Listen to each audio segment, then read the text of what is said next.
नमस्कार,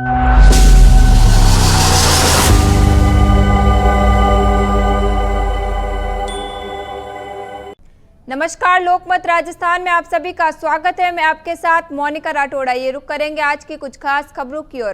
कोटा में प्रदेश स्तरीय युवा एवं रोजगार उत्सव का आयोजन। सीएम भजनलाल बोले, कांग्रेस ने गरीबी हटाओ के नारे दिए, लेकिन गरीबी से नहीं रखा कोई वास्ता। कोटा में प्रदेश स्तरीय युवा एवं रोजगार उत्सव आयोजित किया गया, जिसमें युवा एवं रोजगार उत्सव में मुख्यमंत्री ने बटन दबाकर शुभारंभ किया। कार्यक्रम में लोकसभा स्पीकर ओम बिरला भी मौजूद रहे। सीएम भजनलाल ने संबोधित करते हुए कहा कि युवाओं के मन में पेपर लीक से आने वाली पीड़ा को हमने समझा। हमने कहा नहीं होने देंगे एक भी पेपर लीक और हर साल 1 लाख नौकरियां देंगे। सीएम भजनलाल की सुरक्षा में शहीद को मिला सम्मान। सीएम भजनलाल की तरफ से एएसआई के परिजनों को मिली 2.17 करोड़ की सहायता राशि। राइजिंग राजस्थान समिट के दौरान सीएम भजनलाल के काफिले में एएसआई सुरेंद्र सिंह शहीद हो गए थे। अब राजस्थान सरकार ने उनके परिवार को आर्थिक सहायता प्रदान की है। जयपुर में राइजिंग राजस्थान समिट के दौरान सीएम भजनलाल शर्मा के काफिले में हादसे के दौरान एएसआई सुरेंद्र सिंह शहीद हो गए थे। अब राजस्थान सरकार ने उनके परिवार को 2.17 करोड़ रुपए की आर्थिक सहायता प्रदान की है। परिवारजनों ने मुख्यमंत्री भजनलाल शर्मा और राजस्थान पुलिस का आभार जताते हुए कहा कि दुख की इस घड़ी में सरकार ने हर संभव सहायता देकर उनके प्रति संवेदनशीलता दिखाई है। जयपुर में तेजाजी की मूर्ति तोड़े जाने पर भड़के हनुमान बेनीवाल। एसपी ने प्रदर्शनकारियों को दी ये चेतावनी। राजधानी जयपुर के सीएम भजनलाल के विधानसभा क्षेत्र में वीर तेजाजी मंदिर की मूर्ति तोड़ने की घटना के बाद बवाल मचा हुआ है। हनुमान बेनीवाल के द्वारा चेतावनी दी गई है कि जयपुर में प्रतापनगर के सेक्टर 3 में लोक देवता वीर तेजाजी महाराज की मूर्ति असामाजिक तत्वों द्वारा तोड़ने की जानकारी संज्ञान में आई। मैंने जयपुर पुलिस कमिश्नर से मूर्ति को तोड़ने वाले बदमाशों का शीघ्रता से पता लगाकर उनके खिलाफ कड़ी कानूनी कार्रवाई करने के संदर्भ में बात की है। असामाजिक तत्वों द्वारा ऐसी हरकत करना जन आस्था के साथ खिलवाड़ है। लाखों करोड़ों लोगों की आस्था तेजाजी में है और आस्था के साथ खिलवाड़ बर्दाश्त नहीं किया जाएगा। जयपुर के प्रताप नगर के अंदर वीर तेजाजी महाराज के मंदिर की मूर्ति तोड़ने का मामला जो हुआ था, उसको लेके जाट समाज सहित सर्व समाज और राष्ट्रीय लोकतांत्रिक पार्टी के कार्यकर्ता शांतिपूर्वक प्रदर्शन कर रहे थे टोंक रोड पे। और मेरी लगातार कमिश्नर और पुलिस के आला अधिकारियों से बात हो रही थी, वार्ता करने को तैयार थे, समझाई से हम भी चाहते थे कि लॉ एंड ऑर्डर नहीं बिगड़े, लेकिन उसके बावजूद मुख्यमंत्री का विधानसभा क्षेत्र है, मुख्यमंत्री के इशारे पे जाट समाज सहित सर्व समाज के जो बच्चे आरएलपी के कार्यकर्ता उन पर लाठीचार्ज किया गया और कई निर्दोष नेताओं को गिरफ्तार करके और वहाँ से ले गए। ये घटना निंदनीय है। मुख्यमंत्री जी, आप हमें कमज़ोर नहीं समझें। हम लॉ एंड ऑर्डर राजस्थान का नहीं बिगाड़ना चाहते, लेकिन इसकी आड़ के अंदर लाठी के दम पर आप अगर जाट समाज को डराना चाहोगे, वो कतई बर्दाश्त नहीं होगा। इस मामले को लेकर आगामी रणनीति हम आज शाम को तय करेंगे। मेरी मांग है कि तत्काल जिन लड़कों को पकड़ा है, नौजवानों को जिनको गिरफ्तार किया है, आरएलपी कार्यकर्ताओं को, तमाम लोगों को, उनको आप रिहा करें, तुरंत निर्देशित करें पुलिस को। पुलिस कमिश्नर को भी मैं कहना चाहूँगी, लगातार वार्ता हो रही थी, प्रयास हम कर रहे थे कि शांतिपूर्वक इसका हल निकले और हल निकालने को तैयार थे वो लोग, वार्ता को तैयार थे। लेकिन ऐसी क्या नौबत आ गई कि पुलिस ने इस तरह लाठीचार्ज, कहीं न कहीं मुख्यमंत्री हाउस से या मुख्यमंत्री के यहाँ से इशारे से इन बच्चों में लाठीचार्ज हुआ, जो कतई बर्दाश्त नहीं होगा।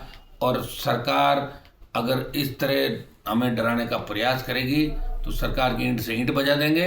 हम कोई कमज़ोर नहीं है, हम हमारे बच्चे हमेशा संवेदनशीलता के साथ हर इस जयपुर के अंदर बड़ी बड़ी रैलियाँ हुई, 5-5 लाख लोगों की, बड़े बड़े कार्यक्रम हुए, लेकिन कभी बच्चों ने लॉ एंड ऑर्डर नहीं तोड़ा। लेकिन इसकी आड़ के अंदर जिस तरह लाठीचार्ज करके और जिस तरह डराने का आप प्रयास करें, वो कतई बर्दाश्त नहीं होगा। इस लाठीचार्ज करने वाले अधिकारियों को हटाने, जो लाठीचार्ज मौके पर थे, जिन्होंने लाठीचार्ज करवाया, उन अधिकारियों को हटाने, घायल जो हमारे बच्चे हैं उनका तुरंत इलाज कराने और हमारी तरफ से मुकदमा दर्ज कराने और बाकी लोगों को रिहा करने सहित हमारी तमाम जो मांगे हैं उन पर तुरंत विचार कर, नहीं तो ये आंदोलन पूरे राजस्थान के अंदर फैलेगा। 2 दिवसीय राजस्थान आईटी दिवस 2025 का समापन। राज्यवर्धन सिंह राठौड़ बोले, राजनीति में बुजुर्ग व्यक्ति को मिलता है फायदा। सूचना एवं प्रौद्योगिकी विभाग की ओर से आयोजित 2 दिवसीय आईटी डे का शुक्रवार को अवार्ड सेरेमनी के साथ समापन हुआ। राजस्थान इंटरनेशनल सेंटर में आयोजित 2 दिवसीय फेस्ट में तकनीक, नवाचार और उद्यमिता के संगम के साथ गेमर्स को VR गेमिंग और ई स्पोर्ट्स का कंपटीशन देखने को मिला। IT मंत्री राज्यवर्धन सिंह राठौड़ ने स्टार्टअप को फंडिंग, चेक और ई गवर्नेंस के क्षेत्र में बेहतरीन करने वाले अधिकारियों को अटल ई गवर्नेंस अवार्ड से नवाजा गया। कहते हैं राजनीति में आगे बढ़ने के लिए जितना बुढ़ा लगोगे उतना फायदा रहता है। ये कहना है DOIT मंत्री कर्नल राज्यवर्धन सिंह राठौड़ का। बाड़मेर में भीषण सड़क हादसे के दौरान ड्यूटी से लौट रहे डॉक्टर और मेडिकल स्टूडेंट की दर्दनाक मौत। राजस्थान के बाड़मेर में हुए भीषण सड़क हादसे में 2 युवकों की मौत हो गई। हादसे में घायल 4 लोगों में से एक की हालत गंभीर बनी हुई है। हादसा देर रात बाड़मेर मेडिकल कॉलेज के पास हुआ। सूचना पर ग्रामीण थाना पुलिस मौके पर पहुंची और शवों को सरकारी अस्पताल की मोर्चरी में रखवाया। डॉक्टर किरोड़ीलाल मीणा बोले, सरकार से कोई मनमुटाव नहीं, अब तीव्र गति से करूंगा काम। डॉक्टर किरोड़ीलाल मीणा ने बड़ा बयान देते हुए कहा कि सरकार से कोई मनमुटाव नहीं है। केंद्रीय नेतृत्व ने काम करने के निर्देश दिए हैं। अब मैं तीव्र गति से विभाग का काम करूंगा। राज्य व केंद्र संचालित किसान योजनाओं पर काम करूंगा। जहां लापरवाही हुई वहां पे कार्रवाई की जाएगी। डॉक्टर किरोड़ीलाल मीणा लंबे समय बाद दौसा कलेक्ट्रेट पहुंचे और जहां उन्होंने कलेक्टर देवेंद्र कुमार से मुलाकात की, लवान क्षेत्र के किसानों के मसले पर चर्चा की, वहीं युवा उत्सव में भी शामिल हुए। राजस्थान के कई जिलों में गांवों का सफर होगा आसान, 10 रूटों पर दौड़ेगी ग्रामीण बसें। राजस्थान राज्य पथ परिवहन निगम की ओर से अनुबंध पर ग्रामीण परिवहन सेवा शुरू करने के लिए कवायद शुरू की गई है, जिसके तहत निजी संचालकों से 15 अप्रैल तक आवेदन आमंत्रित किए गए हैं, जिसके तहत जिले के प्रत्येक ब्लॉक पर एक ग्रामीण मार्ग पर बसों का संचालन किया जाएगा, जो सभी बसें जिला मुख्यालय को ग्रामीण मार्गों से जोड़ेगी। रोडवेज जालोर मुख्य प्रबंधक ओम लीलावत ने बताया कि योजना में ग्रामीण परिवहन सेवा के लिए लगाई जाने वाली अनुबंधित वाहनों का रजिस्ट्रेशन 1 अक्टूबर 2021 के बाद का होना चाहिए। वाहन संचालन के लिए संचालकों को प्रदत्त मार्गों पर संचालक का एकाधिकार होगा। एकनाथ शिंदे टिप्पणी मामले में कुणाल कामरा पर मुंबई में 3 और FIR दर्ज। महाराष्ट्र के डिप्टी CM एकनाथ शिंदे के खिलाफ टिप्पणी करने के बाद कॉमेडियन कुणाल कामरा की मुश्किलें कम होने का नाम नहीं ले रही हैं। अब खार पुलिस ने कामरा के खिलाफ 3 मामले दर्ज किए हैं।